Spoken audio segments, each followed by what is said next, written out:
তো হ্যালো বন্ধুরা, তোমরা সবাই কেমন আছো? তো আশা করি সবাই ভালো আছো, ভালো থেকো। তো আমি আছি এই মুহূর্তে হরিপুর পেট্রোল পাম্পে। তো বন্ধুরা, আমি কয়দিন ভিডিও করতে পারি নাই, কারণ আমার মোবাইলটা প্রবলেম হয়েছিল। মোবাইলটা আমার পানিতে ডুবে গেছিল। তো মোবাইলটা তোলার পরে একটু প্রবলেম দিচ্ছিল, দেওয়ার পরে একটু মিস্ত্রির কাছে নিয়ে গেছি, বলছে একাই ঠিক হয়ে যাবে। তো কেনার সময় তো আমাকে বলেছিল যে এটা ওয়াটারপ্রুফ।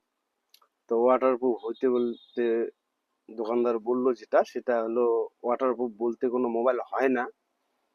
তো ওরা কি বললো একটা, তো ওয়াটারপ্রুফ না মোবাইলটা। ঠিক আছে। তো মোবাইলটা আমাকে বললো যে আপনার সেরে যাবে, রোদ্রে দিলেই সেরে যাবে। তো রোদ্রে দিয়েছি, তথাপি একটু হালকা পাতলা অন্য অন্য ইয়ে দেখাচ্ছে।